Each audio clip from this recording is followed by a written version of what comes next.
তুমি কবে আয়নার সামনে দাঁড়িয়ে নিজেকে প্রশ্ন করেছো যে আমি মুসলমান? কতটুকু আমাকে দেখে বোঝা যায় আমি মুসলমান? লুঙ্গি খোলা ছাড়া আমাকে মুসলমান বোঝার উপায় নাই। তোমার ইসলাম জানতে হলে কাপড় খুলতে হবে, অবস্থা এমন। অথচ আমরা সবাই সুন্নি। সবাই কি সুন্নি? তুমি এতটুকু নিশ্চিত থাকো, আল্লাহ কোরআনুল কারীমে বলছে ইন্নাদ দীনা ইনদাল্লাহিল ইসলাম। আল্লাহর কাছে একমাত্র মনোনীত দিন হচ্ছে ইসলাম। আল্লাহর কাছে একমাত্র মনোনীত দিন কি? কি? ইসলাম। আমরা সবাই মুসলমান। আমরা সবাই কি মুসলমান? আল্লাহ বলছে যে আমার কাছে একমাত্র মনোনীত দিন কি? সবাই বলো দিন কি? আমরা সবাই কি? আমরা সবাই কি? আল্লাহর কাছে একমাত্র মনোনীত দিন কি? ইসলাম। এবার তিনি বলছেন وما اختلف الذين اوتوا الكتاب الا من بعد ما جاءهم العلم بغيا بينهم। আর যাদের কিতাব দেওয়া হয়েছিল, এটা আছে ভাষায় কারো? নাম কি? এর নাম কি? আল কোরআন। মাশাআল্লাহ আলাইকুম, মাশাআল্লাহ। ওয়াজ শুনতে আসছে নিশ্চয়ই এমন কেউ যে ওয়াজ শুনতে আসে না, দিন শিখতে আসে না, তার চাইতে বেশি ইসলামকে ভালোবাসে এমন কেউ তো ওয়াজ শুনতে আসে, ঠিক না? তোমরা যার যার ক্যামেরা যেদিকে আছে সে তার ক্যামেরা ওইদিকে রাখো, আর তোমাদের যাদের হাতে ক্যামেরা আছে ক্যামেরা ঘুরাবা না।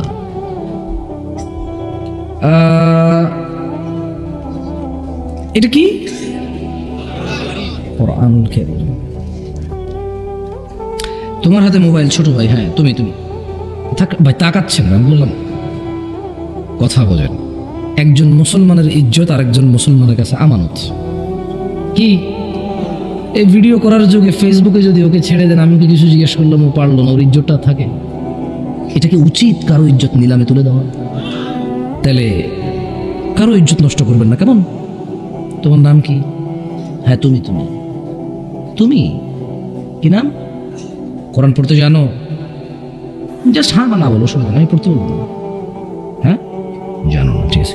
কেউ ভিডিও করবেন না, আমি নিষেধ করে দিলাম। আমি যাকে জিজ্ঞেস করবো তার ভিডিও কেউ করবেন না। যে করবেন সে আমানতের খেয়ানত করবেন না। আমি নিষেধ করছি, করিয়েন না। ও ভালো ছিল, ওখানে আসছে। আল্লাহ নবী সাল্লাল্লাহু আলাইহি ওয়াসাল্লাম বলছে, যে ব্যক্তি দিন শিখার জন্য পথ চলতে শুরু করলো, আল্লাহ তার জন্য জান্নাতের পথ সহজ করে দেবে। সো ও আসছে এখানে, ওর জান্নাতের পথ কে সহজ করবে? ও যদি কোরআন পড়তে না জানে, কার কালাম পড়তে জানে না, আপনার তো সমস্যা নাই। তো এটা ও আর ওর রব জানে। সো ওকে অপমান করবেন না, ওকে লজ্জা দিবেন না। ও আমার ভাই, ও আমার ছোট ভাই, ভালোবেসে আসছে এখানে। ওর ভালোবাসার প্রতিদান আমি ওকে লজ্জা দিতে পারি না? পারি? এটা কি মুনাসিব হবে? ইনসাফ হবে ওর সাথে? তুমি হ্যাঁ পড়তে জানো? মাদ্রাসায় পড়েছো আগে না? তুমি বাদ। আপনি মাদ্রাসায় পড়েছেন আগে? কোরআন পড়তে জানেন? সত্য বলবেন, মিথ্যা বলবেন। ঠিক আছে, উনি মাদ্রাসায় পড়েন, উনি পড়তে পারেন না। জি, আপনি মাদ্রাসায় পড়েছেন? কোরআন পড়তে জানেন? জি, শুধু বিসমিল্লাহির রহমানির রহিম পড়েন তো। মাশাআল্লাহ তাবারাকাল্লাহ, মাশাআল্লাহ তাবারাকাল্লাহ। আল্লাহ নবী সাল্লাল্লাহু আলাইহি ওয়াসাল্লাম বলেছে, খায়রুকুম মান তাআল্লামাল কুরআনা ওয়া আল্লামা। এই পৃথিবীতে যত মানুষ আছে, তোমাদের মধ্যে সবচাইতে বেটার, উত্তম, যে কোরআন শেখে আর যে শিখায়। মানে যে টিচার আর যে ছাত্র, দুইজনই উত্তম, কেউ কারো থেকে কম না। সুবহানাল্লাহ। যাকে আমি আর বেশি জিজ্ঞেস করে সময় নষ্ট করবো না, তবে আমি এতটুকু বলতে পারি যে মাদ্রাসায় পড়েনি অথবা কোরআন, এদেশে 60% মানুষ কোরআন পড়তে জানে না, এবং বাকি 40% যারা জানে, এর মধ্যে মাদ্রাসার আছে অনেকে, আর যারা মক্তবে শিখেছে বা শিখতেছে, মিনিমাম 20 to 25% মানুষ ভুল পড়ে। কি পড়ে? ভুল পড়ে। এটা কার কার বাসায় আছে? হাত তোলেন তো। না মানু, আমানতের খেয়ানত করিয়েন না, কেউ ভিডিও করিয়েন না। কোরআনুল কারীম কে কে পড়তে জানেন তারা হাত তোলেন। যারা পড়তে জানেন, মিথ্যা কথা বলিয়েন না, শুধু পড়তে জানেন তারা হাত তোলেন। না মানে আমিও এক বোকা, এখানে ওয়াজে তো আসছেই তারা যারা ইসলাম ভালোবাসে। আমি ওদেরকে এই পরীক্ষা ফেল করতে পারবো? হ্যাঁ, যদি আমি বলি কারা কারা ঈশান নামাজ পড়ো নাই, তারা হাত তোলো। কেউ ভিডিও করবেন না প্লিজ, প্লিজ করেন না ভিডিও। যারা যারা আজকে ঈশান নামাজ পড়েন না হাত তোলেন, আরো আরো আমি জানি না। এবার যারা ওয়াজ শুনতে আসে না ওদের মধ্য থেকে 100 জনে কয়জন পড়ে নাই? এটা আমার জব না। সে যদি সিজদা দিত কাকে দিত? আমাকে তো দিত না। তাহলে আমার তো ওর সাথে কোনো হিসেব নেই আছে? সে সিজদা দেয়নি কাকে? আমার তো কোনো কিছু ঠকায় নাই, ঠকাইছে? সো আমার তার সাথে কোনো হিসেব নেই। আমি জাস্ট একটা উদাহরণ দিচ্ছিলাম আপনাদেরকে। কারা কারা আজকে ফজর নামাজ পড়ো নাই হাত তোলো। ফজর পড়ো নাই যারা, আপনার বাকি সবাই ফজর পড়ছেন মাশাআল্লাহ। কি বলেন, মসজিদে 2জন নাকি 3জন দেখছি আজকে ফজরে। ঠিক আছে, যারা পড়ছেন তারা তোলেন, বাকিরা তুলিয়েন না। না ঠিক কথা না, নামান ভুল ভালো লাগে। বাংলাদেশে আর ওয়াজ মাহফিলে এসব মানুষ মিথ্যা ছাড়বে না। না মাশাআল্লাহ আলাইকুম, আল্লাহ কবুল করুন আপনাদের সলাহ। আল্লাহর কাছে একমাত্র মনোনীত দিন কি? আমরা কি? মুসলিম। এরপর আল্লাহ বলছেন ওয়ামাখতালাফাল্লাযীনা উতুল কিতাবা ইল্লা মিন বা'দি মা জাআহুমুল ইলম বাগিয়ান বাইনাহুম। আর যাদেরকে কিতাব দেওয়া হয়েছিল, কি দেওয়া হয়েছিল? কিতাব। তারা কেবল পরস্পর নিজেদের মতনৈক্যের কারণে নিজেদের বিদ্বেষবশত তারা মতনৈক্য করেছিল জ্ঞান আসার পরেও। মানে প্রবলেম জামশেদ মজুমদারের কথা বলার আন্দাজ আপনার ভালো লাগে না। প্রবলেম জামশেদ মজুমদার হানাফি, শাফি, মালাকি, হাম্বলি, চিশতি, সাবরি, তরিকত, হাকিকত, মারিফত। প্রবলেম জামশেদ মজুমদার আহলে হাদিস, সালাফি, সহিহ আকীদা। এটা প্রবলেম জামশেদ মজুমদারের। সো যখন জামশেদ মজুমদার আপনাকে কোরআন থেকে কোনো আয়াত বলে, আপনি যেহেতু জামশেদ মজুমদারকে পছন্দ করেন না, you are not going to take that advice from him. সে যদি শুধু রিডার হয়, সে যদি শুধু পড়ে, আপনি এটা নেবেন না। কেন? তাকে আপনার ভালো লাগে না। প্রবলেম কোরআনে নাই, প্রবলেম হাদিসে নাই। প্রবলেম আমি নবীকে মাটির বলি তাই আপনি নূর বলেন। প্রবলেম আমি আল্লাহকে আরশে আযীমের উপরে সমাসীন বলি, আপনি বলেন সব জায়গায়। কারণ আমি আরশে আযীমের উপরে বলি কোরআন থেকে, তাই আপনি কোরআন থেকে বলেন সব জায়গায় বিরাজমান। কারণ আপনি আমাকে হুজুর মনে করেন না। ওকে না, আমি এমনি তো আসলে আলেম না, বাট অনেকেই বক্তব্য দেয় যারা আলেম, আপনি ওনাকে আলেম মনে করেন না। আপনি হচ্ছেন আলেম। তাই উনি কোরআন থেকে যদি নবীকে মাটি বলে, আপনি কোরআন থেকে নবীকে নূর বলেন। একই কোরআন পড়ে একজন নবীকে নূর বলে, একজন নবীকে মাটি বলে। এই তর্কের সমাধান কোথায়? আসলে কোরআন পড়েই দুইজন বলছেন। আমার মতো মানুষের তো পক্ষে সম্ভব না এগুলো সমাধান দেওয়া। তবে আপনাকে এতটুকু বলতে পারি, রাসূল, যে মুস্তাফা সাল্লাল্লাহু আলাইহি ওয়াসাল্লামের অনুসরণ করে, ফাকাদ আতা আল্লাহ, সে আল্লাহর ইবাদত করে। ওয়ামান তাওয়াল্লা, আর যে মুহাম্মদ সাল্লাল্লাহু আলাইহি ওয়াসাল্লামকে অনুসরণ করে না, ফামা আরসালনাকা আলাইহিম হাফিযা, আল্লাহ বলছেন ও মুহাম্মদ আমি আপনাকে এদের তত্ত্বাবধায়ক করে পাঠাই নাই। যদি এরা আপনার অনুসরণ করে তাহলে আমি আল্লাহর ইবাদত করছি, যদি এরা আপনার অনুসরণ না করে তো আপনি এদের তত্ত্বাবধায়ক কিনা। ওমা আলাইকা আল্লা ইয়াযাক্কা, যদি এরা পবিত্র না হয় আপনার কোনো দোষ নাই। পৃথিবীর সমস্ত মানুষ যদি সুদী হয়ে যায়, পৃথিবীর সমস্ত মানুষ যদি জানাখোর আর ব্যভিচারী হয়ে যায়, যদি এরা মদখোর, নেশারি, গাজুড়ি হয়ে যায়, যদি এরা সুদী হয়ে যায়, সুদী, যদি এদের প্রত্যেক ব্যক্তি সুদের সাথে জড়িত হয়, যদি এদের প্রত্যেক ব্যক্তি নেশার সাথে জড়িত হয়, ওয়ামা আলাইকা আল্লা ইয়াযাক্কা, এরা যদি পবিত্র না হয় আপনার কোনো দোষ নাই।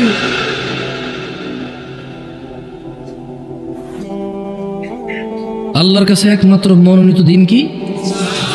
ইসলাম। ইসলাম কি? দিন কি? তিনি সুবহানাহু ওয়া তাআলা বলছেন ওয়ামা আতাকুমুর রাসূল ফাখুযুহু, যা রাসূল দিয়েছে সাল্লাল্লাহু, নিয়ে নাও।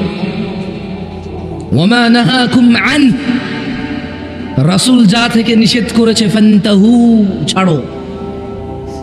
দেখেন তো আপনার রুকু রাসূল দিয়েছে কিনা যেভাবে আপনি দেন সাল্লাল্লাহু আলাইহি ওয়াসাল্লাম। দেখেন তো আপনি যে মুনাজাত করেন তা রাসূল থেকে কিনা, দেখেন তো আপনি যে সালাত আদায় করেন তা রাসূল থেকে কিনা, দেখেন তো আপনার দোয়ার পদ্ধতি রাসূল থেকে কিনা, টয়লেটে যাওয়ার পদ্ধতি রাসূল থেকে কিনা, মসজিদে ঢোকার পদ্ধতি রাসূল থেকে কিনা, খাওয়ার পদ্ধতি রাসূল থেকে কিনা, ঘুমের পদ্ধতি রাসূল থেকে কিনা, লেনদেনের পদ্ধতি রাসূল থেকে কিনা, ইবাদতের বন্দেগী, নেকি, আজর, জান্নাতের আশায় যত কাজ করেন, রবকে পাওয়ার আশায় যত কাজ করেন তা রাসূল থেকে কিনা চেক করেন না। যদি চেক না করেন কিভাবে বুঝবেন তা রাসূল থেকে কিনা? বুঝার তো কোনো অপশন নাই, কিভাবে বুঝবেন? ওয়ামা আতাকুমুর রাসূল, যা রাসূল দিয়েছে ফাখুদু, নিয়ে নাও, তাই নাও। ওয়ামা নাহাকুম আন, যা থেকে রাসূল নিষেধ করেছে ফান্তাহু, ছেড়ে দাও। কতটুকু দিয়েছে রাসূল? এটা একটা প্রশ্ন জাগে কিনা যে আল্লাহ বলছেন যে যা রাসূল দিয়েছে নিয়ে নাও, তো উনি কতটুকু দিয়েছেন? আল্লাহ বলছেন যা নিষেধ করেছে তা বর্জন করো, তা ছাড়ো, তা বাদ দাও। তো কতটুকু নিষেধ করেছেন উনি?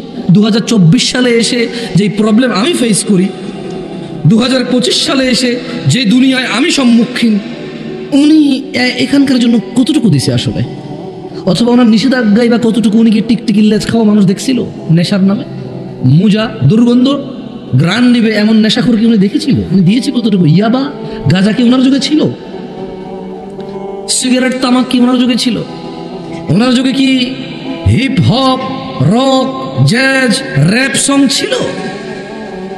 ওনার যুগে কি জুমার দিনকে কেন্দ্র করে মানুষ বেহায়াপনা সিনেমা নাটক রিলিজ করতো যে আজকে জুমা, সবার বন্ধ, সো আজকে হবে বেহায়াপনার দিন? না, মানে শুক্রবার তারা কেন রিলিজ করে সিনেমা নাটক? ভাই আপনি কি বোঝেন না এটা? আপনি এতই মানে কি বলছেন ভাই? না এত বোকা আপনি, না কি বলেন আপনি? বললাম বিশ্বাস করেন আপনি এত বোকা। জুমার দিন কেন সিনেমা নাটক হয়? কারণ আপনার বন্ধ আজকে, সো আজকে বেহায়াপনার দিন। এই যে আপনাদের এই ব্রিজের পাশে 300 ফিটে গেলে দেখা যায় শুক্রবারে কত নোংরাম হয়। জুমার দিন নোংরামের দিন, কারণ আজকে বন্ধ, আজকে কামলা খাটার দিন না, আজকে হচ্ছে অশ্লীলতার দিন। জুমার দিন ইসলাম বিরোধিতার দিন, জুমার দিন জিনা করার দিন। এটা কি হচ্ছে তাহলে আসলে? কি আমি ভুল বলছি? আমি ভুল বলছি? কারণ জুমার দিন বন্ধ, গরিব ধনী এদেশে সবার বন্ধ জুমার দিন। সো জুমার দিন বান্ধবীকে নিয়ে হাতে হাত ধরে গুনগান টুংটাং গান গাইতে গাইতে হাত ধরে হাঁটাহাঁটির দিন। তোর সিম কয়টা রে ভাই? চিল্লাবা না, যাবে হাত দিলে 2-3টা সিম বাইরে হবে তোমারও। ফাইজলামি করো না, বলছি আগে মনোযোগ দিয়ে কথা শোনো। আমি তো তোমাকে বলি না ঠিক কিনা, তো যে তুমি বলবা ঠিক। তোমার ঠিক বা ঠিক দিয়ে এখানে কথা বলতে আসছি। আমি বিলিভ করি আমার ভুল হইতে পারে, তবে তোমার ঠিক কিনা জিজ্ঞাসা না। রাসূল কতটুকু দিয়েছে আসেন আমরা জেনে নেই। আমি বলছি আপনারা মনোযোগ দিয়ে শুনুন, আমি বেশিক্ষণ নাই। عن عبد الله بن مسعود رضي الله عنه قال, ভাই আপনারা দাঁড়ায় আছেন, কষ্ট হচ্ছে না তো আপনাদের? আপনারা যারা দাঁড়ায় আছেন কষ্ট হচ্ছে না তো? আমি বিরক্ত করবো না ইনশাআল্লাহ, আমি চলে যাবো। আমি ওই রকম বক্তা না যে এত মানুষ দেখলে আর ছাড়তে ইচ্ছে করবো। আপনি বিলিভ করেন আরো বেশি হলেও আমি আমার সময় মতো চলে যাবো ইনশাআল্লাহ। কারণ আমি বিশ্বাস করি একটা হাদিস একজন মানুষের জীবন পরিবর্তন করতে পূর্ণাঙ্গ সক্ষমতা রাখে, যদি তা মুস্তাফা থেকে হয় আর যদি তা আপনি গ্রহণ করেন সাল্লাল্লাহু।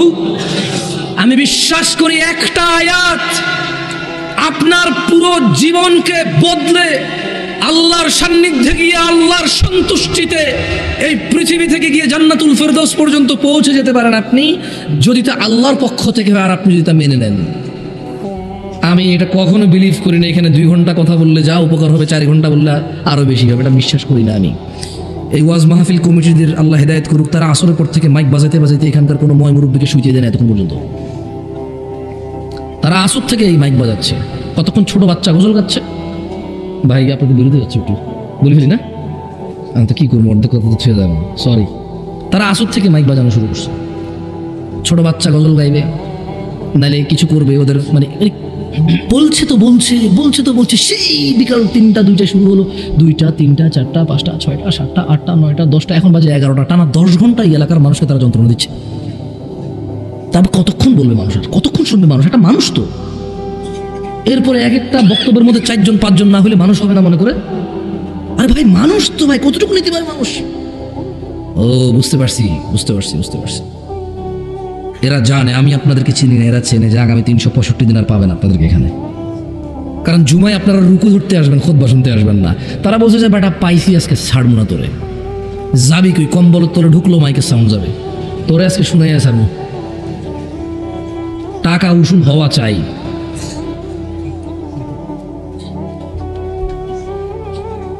মনোযোগ দিয়ে শুনবেন। عن عبد الله بن مسعود رضي الله عنه قال আব্দুল্লাহ ইবনে মাসউদ রাদিয়াল্লাহু আনহু থেকে বর্ণিত, তিনি বলেন আল্লাহর নবী সাল্লাল্লাহু আলাইহি ওয়াসাল্লাম বলেছেন। কোন সাহাবী? আমি তো প্রশ্ন করব, আমি ঠিক বেঠিক জিজ্ঞেস করব না, প্রশ্ন করব, একটু জবাব দিন, তাইলে আমি বুঝতে পারবো যে আমার এই কষ্ট করে আসা সার্থক। অ্যাটলিস্ট আপনি শুনেছেন, বলেছেন, বাকি মানা না মানা তো আপনি আর আপনার রব জানে। কে জানে? আপনি আর আপনার। ওখানে আমার কোনো ক্ষমতাই নেই ভাই। উনি যদি আপনাকে ক্ষমা করে আমাকে পাকড়াও করে, আমার কি কেউ বাঁচানোর মতো লোক থাকবে না? উনি যদি পুরো পৃথিবীর মানুষকে পাকড়াও করে, কেউ বলার ক্ষমতা রাখে কিছু? ওনার ক্ষমতা, ওনার দক্ষতা, ওনার কৌশল, ওনার মালিকানায় আমি কোনো কথা বলতে চাই না। আল্লাহ আমাকে আশ্রয় দিক ওনার মালিকানা নিয়ে আমি কথা বলতে, যাতে আল্লাহ আমাকে আশ্রয় দেয়। আপনারা কাকে সিজদা দেন? কাকে দেন না? আরে আপনি সিজদা যখন দিচ্ছেন না, কাকে দিচ্ছেন না? সিজদার হকদার কে? তো যখন আপনি দিচ্ছেন না, কাকে দিচ্ছেন না? যখন আপনি দিচ্ছেন, কাকে দিচ্ছেন? আমার কিছু যায় আসে? এটা আমার ক্ষমতার ভিতরের কথা। যেদিন আপনি আমাকে সিজদা দিবেন, ওই দিন আমি বলবো হ্যাঁ তুই চুরি করস, তুই মিছা কথা করস, তোর নামাজ হয় না, তুই আমার সিজদা করছ, আমি গ্রহণ করলাম না। ওই দিন না আমি আমরা কইতে পারি, কিন্তু আপনি তো আমাকে সিজদাই দেন না। সিজদা দেন কাকে? দিতে থাকেন, যে যত কিছু বলুক সিজদা বন্ধ করিয়েন না, আল্লাহকে দিতে থাকেন। অনেক বড় নিয়ামত। যেদিন আল্লাহ কিয়ামতে বলবে দিতে, সেদিন পারবেন না, পিঠ শক্ত হয়ে যাবে, পারবেন না দিতে। আজকে দেন, ওই দিন পারবেন ইনশাআল্লাহ। সাহাবীর নাম কি? আমরা কথা বলছিলাম যে আল্লাহ সুবহানাহু ওয়া তাআলা বলছে যা নবী দিয়েছে তা নিয়ে নাও, যা তিনি নিষেধ করেছে তা বর্জন করো। কতটুকু দিয়েছে নবী? কতটুকু? দেখেন আব্দুল্লাহ ইবনে মাসউদ বলছেন, ইন্নাহু লাইসা শাইউন ইউকাররিবুকুম ইলাল জান্নাতি ইল্লা ক্বাদ আমারতুকুম বিহি। ও আমার উম্মতরা, নিশ্চয় এমন সকল কিছুই যা তোমাদের জান্নাতের নিকটবর্তী করে, যা তোমাদের জান্নাতের কাছাকাছি নিয়ে যাবে, তার প্রত্যেকটি আমি আদেশ করেছি, একটাও বাদ দেই নাই। সুবহানাল্লাহ।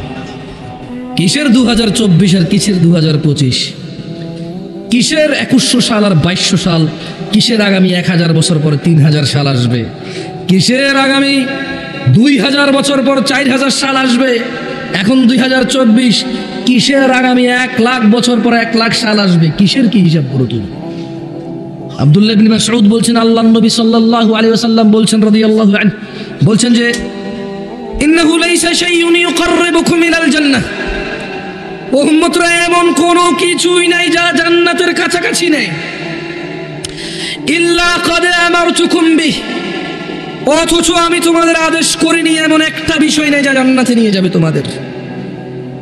ওয়ালাইসা শাইউন ইউকাররিবুকুম ইলান নার, এমন কোনো কিছুই নেই যা তোমাদের জাহান্নামের কাছাকাছি নিয়ে যাবে, ইল্লা ক্বাদ নাহাইতুকুম আন, অথচ আমি মুস্তাফা, আমি রাহমাতাল লিল আলামিন, আমি ইমামুল আম্বিয়া, ইমামুল মুরসালিন, এমন কোন বিষয় নেই যা তোমাদের জাহান্নামে নিয়ে যাবে, আমি নিষেধ করিনি এমন একটা বিষয় নেই।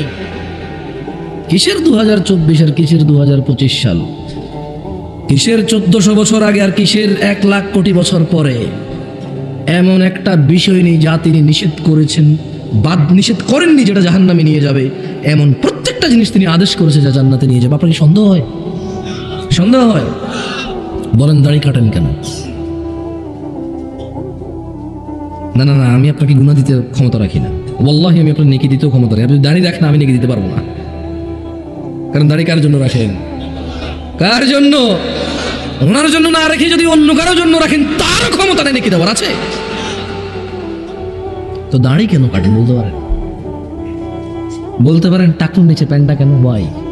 মানে রিজনটা জানতে চাই। কি বেনিফিট হয়, কি বেড়ে যায়, কি অর্জন হয় একটু শুনতে চাই। কি মিস করতেছি আল্লাহ জানে, টাকনুর উপরে করি। এই দাড়ি রেখে কি জানি মিস করে ফেলতেছি, জানতে ইচ্ছে করে। এখানকার দাড়িওয়ালা মানুষগুলো আপনি যা পাচ্ছেন সে মিস করতেছে কি? এটা আপনি দাড়ি কেটে পেয়ে যাচ্ছেন, সে দাড়ি রাখার কারণে পাচ্ছে না, এটা কি? আপনি টাকনুর নিচে প্যান্ট পরার কারণে পাচ্ছেন আর সে উপরে পরার কারণে পাচ্ছে না, এটা কি? আপনি নামাজ না পড়ে এটা পেয়ে যাচ্ছেন আর ও নামাজ পড়ে পাচ্ছে না, এটা কি? ও কোরআন পড়ে পাচ্ছে না, আপনি কোরআন না পড়ে পেয়ে যাচ্ছেন, এটা কি? জানতে ইচ্ছে করে কি মিস করতেছি দুনিয়ার, কি সুখ কি শান্তি জানি বঞ্চিত হয়ে যাচ্ছে, জানতে ইচ্ছে করে একটু জানান না। কি অন্যায় করেছি আমরা জানান না। আপনি এমন কি পাচ্ছেন যেটা আমরা পাচ্ছি না? আপনার কি এমন কি বেড়ে গেছে শেভ করে, আমার কি এমন কি কমে গেছে, দাড়িওয়ালাদের কি এমন কি কমে গেছে দাড়ি রেখে একটু শুনি না। জানতে ইচ্ছে করে ভাই, কেন দাড়ি কাটেন? মুস্তাফার ভালোবাসায়, ঠিক না? মুস্তাফার ভালোবাসায় দাড়ি কাটেন তো কার ভালোবাসায় কাটেন? কে বলেছে কাটতে আপনাকে? আমি আজ পর্যন্ত কোনো টেলিভিশনের নায়ক নায়িকা এরকম বলেছে, কেউ এরকম বলেনি যে অমুক নায়ক নায়িকা বলেছে দাড়ি কাটো। আমি আজ পর্যন্ত শুনিনি যে কেউ বলছে যে অমুক দেশের অমুক নায়িকা বলছে দাড়ি কাটো। হ্যাঁ, আমি বহু রেস্টুরেন্টের মালিককে বলতে শুনেছি তাদের স্টাফদেরকে যে দাড়ি কাটো, তোমার দাড়ি খাবারে পড়লে প্রবলেম হবে। আমি বহু অফিসিয়াল ডিউটি যারা করে, চাকর বাকর, মানে খুব হাইলি অফিসিয়ালি এরকম কেউ না, এই 17,000 20,000 টাকা বেতন, তার দাড়ি কাটতে হয় সপ্তাহে 2 বার, নাহলে চাকরি থাকবে না। এরকম কিছু লোকের কথা আমি শুনেছি। তবে আজ পর্যন্ত টেলিভিশনে খবরে এরকম এখন পর্যন্ত কেউ বলে না যে জামশেদ ভাই জানেন ঘটনা কি ঘটেছে? না ভাই বলেন তো, অমুক দেশের অমুক নায়ক বলেছে দাড়ি কাটো। আমি আজ পর্যন্ত শুনি এমনটাকে বলছে। আপনি কেন কাটেন? ও দাড়ি কাটে, ওকে দেখতে সুন্দর লাগে, ওকে নায়ক, ওর পিছনে নায়িকা আছে, ওর সিনেমা আপনি দেখেন, ওকে আপনার ভালো লাগে, এই জন্য আপনি দাড়ি কাটান যাতে আপনার পিছনে নায়িকা আছে, আপনাকেও ভালো লাগে। তো রাসূল দাড়ি রেখেছেন, আপনার রাখতে ইচ্ছে করে না? সাল্লাল্লাহু। কেন কাটো ছোট ভাই, বলতে পারো? কিচ্ছু নাই। এই তোমার বয়স না 20 বছর, একটু মনে করে দেখো তো, তোমার ওই যে 7-8 বছরের ভাইটা যাকে তুমি প্রতিদিন বলো পড়, আমি না পড়ে দেখছো রেজাল্ট খারাপ, এখন বিদেশ চলে যাবো, পড় দেখছো আমি না পড়ে কলেজে আমার দাখিলা হয় নাই, কলেজে আমার অ্যাডমিশন হয় নাই, তুই পড়। এবং আপনি মাঝে মধ্যে চিন্তা করেন, ঠিক না, যে আসলে 8 বছর বয়সে আমাকেও কেউ বলেছে, আমি গুরুত্ব দিইনি, আমি ওকে বলতেছি। হায় আমার দিন কোথায় এসে গেছে, এই বয়সে আমাকে বলেছে আমি শুনিনি, এখন আমি আমার ভাইকে বলছি, ও শুনছে না, ওরও ওই দশা হবে যা আমার হয়েছে। দাড়ি রাখেন, কোনো ক্ষতি নাই। আমি বলছি আপনি রাখেন। আপনি ওই ছোট ভাইয়ের মতো হয়েন না যাকে আপনি বলেন পড় কাজে আসবে, আরো পড়ে না। আপনি ওর মতো হয়েন না, আপনি রাখেন দাড়ি। যাই হোক, লাস্ট একটা হাদিস, একটা আয়াত বলে আমি আমার বক্তব্য শেষ করব। সুবহানাল্লাহ, আমি কল্পনা করতে পারিনি প্রায় 50 মিনিট কথা বলে ফেলছি। আল্লাহু আকবার, বুঝতেও পারিনি। সুবহানাল্লাহ, লা ইলাহা ইল্লাল্লাহ, লা ইলাহা ইল্লাল্লাহ। আল্লাহ নবী সাল্লাল্লাহু আলাইহি সাল্লাম আবু হুরায়রা রাদিয়াল্লাহু আনহু থেকে বর্ণিত। কার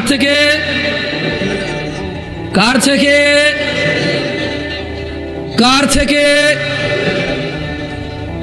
সবাই বলেন, কার থেকে? আবু হুরায়রা রাদিয়াল্লাহু আনহু থেকে বর্ণিত, তিনি বলেন যে قال رسول الله صلى الله عليه وسلم, আল্লাহ রাসূল সাল্লাল্লাহু আলাইহি ওয়াসাল্লাম বলেছেন, বাদা আল ইসলাম গরীবা, ইসলামের সূচনা হয়েছিল অপরিচিত অবস্থায়। অপরিচিত অবস্থায় কিসের সূচনা হয়েছিল? ইসলামের সূচনা হয়েছিল কি অবস্থায়? ইসলামের সূচনা হয়েছিল কি অবস্থায়? অপরিচিত অবস্থায়। কিসের সূচনা হয়েছিল? ইসলামের। তিনি বলছেন, ওয়াসায়াউদু কামা বাদা গরীবা, অচিরেই। কে বলছে এটা?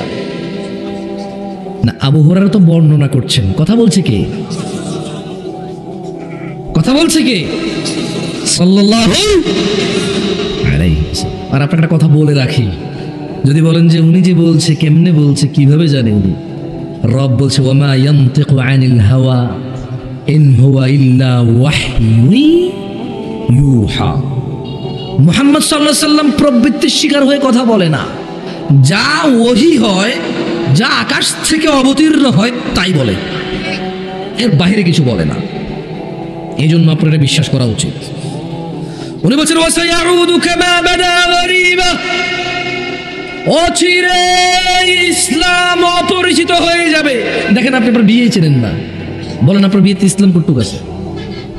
বলেন আপনার মা আপনাকে কবে বলেছে আপনি ইসলামের কোন কাজটা করছেন না কোন কাজটা করছেন? বলতে পারেন আমাকে? আপনার বাসায় ইসলামের পরিচয় কি? আসলে কি পরিচয় ইসলামের আপনার? বুঝলাম কোরআন পড়তে জানেন না, আমি মানলাম সুর করে পড়তে পারেন না, হয়তো এমনি পড়তে পারেন না, আমি মানলাম।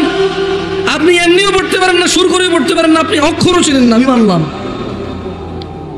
মানে আপনার ঘরে, আপনার ওই কোনার দোকানে, আপনার নেতৃত্ব স্থানে, আপনার বিয়েতে, আপনার লেনদেনে ইসলাম কোনটা আসলে? কটুক ইসলাম। এখানে ইসলাম কি বলছে? কেমনে লেনদেন করতে, কেমনে বিয়ে করতে, কেমনে নেতা হইতে, কেমনে মানতে নেতাকে, আপনি বলতে পারেন? ওয়াসায়াউদু কামা বাদা গরীবা, অপরিচিত হয়ে যাবে। আপনি জানেনই না কেমনে বিয়ে করতে হয়। রিয়েলি আসলে আপনি জানেন না। আপনি একটা মেয়ের সাথে জানা করেন এই উদ্দেশ্যে, কারণ আমি তোকে বিয়ে করবো, আমি তোকে কি করবো। মানে আপনি বলছেন যে না ভাই না, আমার চরিত্র তো খারাপ না, উল্টা পাল্টা পোলাপানের মতো, বাস একটা ভাই আজকে 3 বছর থেকে একজনের সাথে রিলেশন, ব্যাস। বাকিরা বুঝে নিতে হাসতে পারতেছে না, যে একজন বুঝছে তো কমন পড়ছে না রে ভাই, কমন। আরে না না, তোমার না, তোমার বন্ধুর। এবার হয়েছে খুশি তো? ও বলছে যে, মেয়ে বলছে যে না, চরিত্র একজনকে দিছি, একজনই বাস। ভাইয়ের বড় অভিজ্ঞতা মাশাআল্লাহ। আমার কাছে তো প্রশ্ন আসে, তাই আমি জানি। আপনার কাছে কি আসে? প্রস্তাব। আমার কাছে কি আসে? আপনার কাছে প্রস্তাব আসে নাকি? যাই হোক, তো বলছে যে শেখ, আমার এই পৃথিবী থেকে মরে যাওয়ার ইচ্ছা। বললাম লিখি না, কিছু জবাব দিনে দেখি যে লিখতেছে, সালামেরও জবাব দিয়ে লিখতেছে, মানে ওই যে টাইপিং লেখা ওটা দেখছেন, ডট ডট ডট ডট এরকম। এরপর লিখলো যে এই পৃথিবী থেকে কাকে বিশ্বাস করবো, বেঁচে থাকার ইচ্ছা চলে গেছে। তারপর আমি লিখলাম না, কারণ কি লিখি, এরপরে উল্টা ফাল্টা ঝুলে গেলে বলবে যে অমুক হুজুরে বলেছে কঠোর করে, তাই অমুক মহিলা ঝুলে গেছে। আমার দরকার আছে মামলা খাবার? ওই মহিলা মরতে চেয়েছে, আমি চুপচাপ চিন্তা করতেছি, এটা রিপ্লাই দেওয়া যাবে না, কারণ বলা যায় না এদেশে কোন মানুষ কোন ফেসবুক পেজে লাইক দিছে ডক্টর জাকির নাইকের চ্যানেলই বন্ধ হয়ে গেছে। কথা বোঝেন নাই? ডক্টর জাকির নাইকের চ্যানেল কেন বন্ধ হয়েছে? বাংলাদেশের কোন কে উল্টাপাল্টা করছে, তো বলছে যে এই লোকই আবার ডক্টর জাকির নাইকের ফেসবুক পেজে লাইক করা ছিল, তা ওর ফেসবুক বন্ধ করে দাও, ওর চ্যানেল বন্ধ করে দাও। আমি ওই ঘটনা শোনার করে বলছি, ও এই দেশ বড় ক্রিটিক্যাল দেশ। যত মানুষ আমার মরে যাওয়ার মেসেজ দেয়, আমি আগে পুরোপুরি অপেক্ষা করে কি লিখতে চাই আসলে। আমি রিপ্লাই দিই না ভাই, দেখা যাবে যে অমুক ঝুলে গেছে, লাস্ট মেসেজ ছিল জামশেদ হুজুরের সাথে। বুঝেন নাই? हम पागल है क्या? नहीं है भाई, तुम जाना चाहते हो तो जाओ भाई, हमें मत ले जाओ, हमें नहीं जाना है तुम्हारे साथ। सही है? তো লিখছে যে দীর্ঘ 9 বছর ছেলের সাথে আমার সম্পর্ক, আমাকে ছাড়া কিছু বুঝতো না। এখন ছেলে হঠাৎ করে বলছে যে আমার ফ্যামিলি মেনে নিচ্ছে না। ওরে হিজড়া রে, ছেলেদের মুখে কিটা মানায় বলেন? ছেলে তো নিজের অভিভাবকত্ব নিজেও নিতে পারে, পরিবারের অনুমতিতে বিয়ে করবে, পারিবারিক সৌন্দর্য বৃদ্ধি পাবে, জঞ্জাল ফিতনা ফাসাদ থেকে সে আশ্রয় পাবে, তার জীবনটা সুখের হবে। আদারওয়াইজ ছেলে তো 9 বছর প্রেম করেছে, পরিবার জানে না, অসুবিধা নেই। এখন বলছে যে ওর পরিবার এখানে বিয়ে মানছে না, মেয়ের একটু বয়স বেশি বেশি মনে হয়। তুই বেটা 9 বছর থেকে বিয়েই করছে, তুই 15 বছর বয়সের সাথে পরিচয়, তো 24 বছর হয়ে গেছে না? বয়স তো বেশিই হবে। এই মহিলা কি পাগল? তো এবার আমি চিন্তা করলাম যে আচ্ছা এবার রিপ্লাই দেওয়া যায়। আমি বললাম যে এখন আপনার প্রশ্ন কি? ও আপনাকে মানে বলছে যে ওই ছেলের কি হবে যে আমার সাথে 9 বছর প্রেম করে অন্তরঙ্গ সম্পর্ক ছিল, এখন বলছে আমাকে বিয়ে করবেন, ওর কি হবে? তো আমি ওকে উল্টা কোয়েশ্চেন করলাম যে এখন আপনার আপত্তি কি 9 বছর রিলেশন করে বিয়ে করেনি এখানে, নাকি 9 বছর রিলেশন করেছেন এখানে? আপত্তি কোনটা আসলে? নাকি দুইটাই আপত্তি আপনার? মানে আপনার অনুশোচনাটা কি? 1, আমাকে ধোকা দিয়েছে, 2, আমি 9 বছর জানা ব্যভিচারে লিপ্ত ছিলাম। মানে আপত্তিটা কোনটা? সে বলে যে আমার আপত্তি হলো ওই ছেলের কি গুনাহ হবে না আমাকে যে বিয়ে করে নেই? লিখছে আর কি। তো আমি লিখলাম যে মানে তার কি আপনাকে বিয়ে না করার গুনাহ নিয়ে আপনি চিন্তিত, নাকি আপনাকে বিয়ে না করে 9 বছর আপনার সাথে কথাবার্তা বাজে সম্পর্ক করেছে এইটা গুনাহ নিয়ে আপনি আপত্তি, নাকি দুটোটার গুনাহ নিয়ে আপনি আপত্তি? বললো যে বিয়ে করে না যেটা নিয়ে আমার আপত্তি। আমি বললাম ও, আর কিছু বলি নাই ভয়ে আমি, ওই যে বললাম পরে ঝুলে মুলে গেলে প্রবলেম। আমি বলেছি তওবা করে, হারামের কোনো অধিকার থাকে না, হারামের কোনো কি থাকে না, হারামের কোনো দাবি দেওয়া থাকে না, জুলুমের দাবি থাকে। কিসের দাবি থাকে? জুলুম, অত্যাচারের দাবি থাকে যে সে জুলুম করেছে, আমাকে আমার হক ফিরিয়ে দিক। সম্পর্কই হারামের, অধিকার কি? দুইজনই অপরাধী। তাহলে আপনি তওবা ইস্তেগফার করেন, ভালো হয়েছে। 9 বছর থেকে এক ছেলে বিয়ে না করে এক মেয়ের সাথে কথা বলে এমন দুশ্চরিত্র মানুষের সাথে বিয়ে করার চাইতে না করা আপনার জন্য ভালো।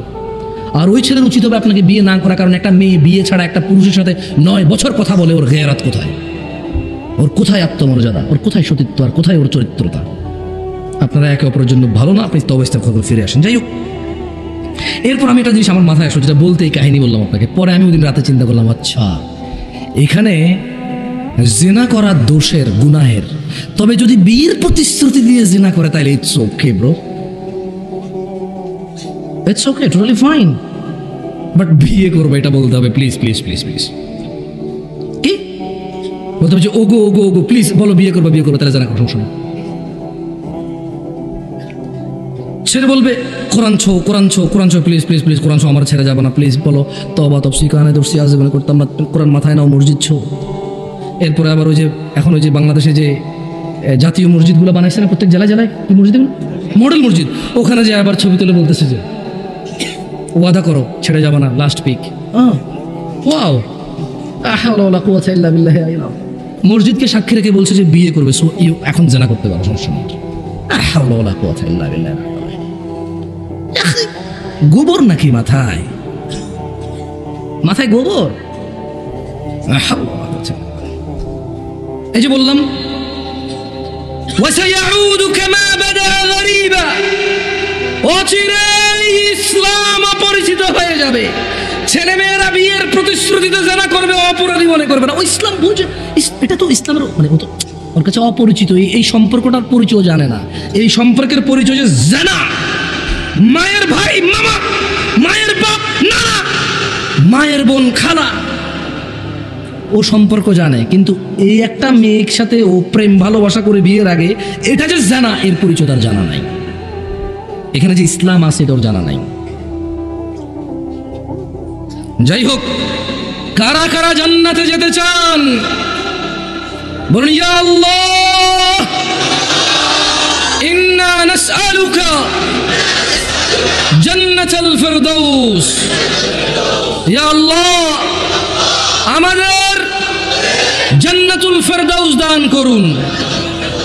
যাই হোক, কারা কারা আল্লাহর ভালোবাসা পেতে চান তবে জেনে নেন আজকের দিনের শেষ আয়াত, তিনি জাল্লা ওয়া আলা, তিনি রব্বুল আরশিল কারীম, তিনি রব্বুর রহমানুর রহিম, তিনি আজিজুল কওয়ি, তিনি সুবহানাহু ওয়া তাআলা বলছেন কুল, ও মুস্তাফা সাল্লাল্লাহু আলাইহি ওয়াসাল্লাম এ সবাইকে বলে দিন, ইন কুনতুম তুহিব্বুনাল্লাহ, যদি তোমরা আল্লাহ আমাকে ভালোবাসো, যদি তোমরা আল্লাহকে ভালোবাসো, কুল ইন কুনতুম তুহিব্বুনাল্লাহ, যদি তোমরা আল্লাহকে ভালোবাসো, ফাত্তাবিউনি, তাহলে আমি মুহাম্মাদের অনুসরণ করো। কি করো? কার? তাহলে তিনি বলছেন ইউহিব্বুকুমুল্লাহ, যারা যারা ফাতেমার আব্বার অনুসরণ করবে সাল্লাল্লাহু আলাইহি ওয়াসাল্লাম। তাহলে আল্লাহ বলছেন যে ইউহিব্বুকুমুল্লাহ, আরে তুমি যদি নবীর অনুসরণ করো আল্লাহ নিজেই তোমাকে ভালোবাসবে। ওয়া ইয়াগফির লাকুম যুনুবাকুম, আল্লাহ ভালোবেসে তোমার গুনাহ মাফ করে দেবে। আল্লাহু গফুরুর রহিম, আল্লাহু গফুরুর রহিম, আর আল্লাহ অত্যন্ত দয়ালু ক্ষমাশীল। আমি চৌধুরী পাড়ার মানুষকে আজকে আমার বক্তব্যের শেষে এতটুকু বলতে চাই, দেখো আমি তোমাকে শিখাই দিয়ে যাচ্ছি, যদি তোমার ফিরতে মন চায় রাস্তা একটা আছে। 40 বছর নামাজ আদায় করো না, 50 বছর নামাজ আদায় করো না, এই পৃথিবীর যত ধরনের নেশা আছে কোনোটা তুমি বাদ দাও নাই। এই এলাকার অমুক তুমুক যত খারাপ বাজে মেয়ে আছে সবার সাথে তোমার বাজে সম্পর্ক ছিল, তুমি একটা বাজে ছেলে, সে একটা বাজে মেয়ে। ওকে, সমস্ত গায়কের গান, সমস্ত নর্তকীর নাচ তুমি উপভোগ করেছ। শোনো, 40 বছরের অপরাধ, 50, 60, 70-এর অপরাধ, শোনো রাস্তা একটা আছে। ও বোন, ও ভাই, রাস্তা একটা আছে, আমি বলে দিয়ে যাই। হাদিস থেকে বলবো না যে তুমি বলবা জাল, দইফ, এইটা হাসান কিনা, সহি কিনা, কেউ তোমাকে বিভ্রান্ত করবে, আমি ওখান থেকে বলবো না। আমি তোমাকে কোরআন থেকে বলবো, সূরা ফুরকানের আয়াত থেকে। তিনি সুবহানাহু ওয়া তাআলা বলছেন, এই পৃথিবীর, এটা শুধু মুসলমানদের জন্য না, কিন্তু এটা শুধু মুসলমানদের জন্য না, এই পৃথিবীর সবার, সব অপরাধীর জন্য। তিনি বলছেন ইল্লা মান তাব, অতঃপর যে অপরাধ ছেড়ে ফিরে আসে, ওয়া আমানা, আল্লাহর প্রতি ঈমান আনে, ওয়া আমিলা আমালান সালিহা, এবং যে সৎ কর্ম করে, ফাউলাইকা ইউবাদদিলুল্লাহু সাইয়্যাতিহিম হাসানাত, যে তওবা করে ফিরে আসে, ঈমান আনে, ভালো কাজ করে, আল্লাহ তার জীবনের যত গুনাহ আছে সবগুলোকে নেকিতে পরিবর্তন করে দেবে। চয়েস ইজ ইয়োর্স, তোমার চয়েস ভাই, সিদ্ধান্ত তোমার। তুমি তোমার জানা নিয়ে মরবা, মদ নিয়ে মরবা, নেশা নিয়ে মরবা, বেনামাজি নিয়ে মরবা, নাকি সবগুলোকে, এগুলো থেকে ফিরে এসে এই সবগুলাকে নেকির পাল্লায় নিয়ে আল্লাহর সামনে, আল্লাহর সন্তুষ্টি চিত্তে আল্লাহর জান্নাতে প্রবেশ করবা, সিদ্ধান্ত তোমার। আকুলু কওলি হাদা ওয়াস্তাগফিরুল্লাহ লি ওয়া লিসাইরিল মুমিনিন।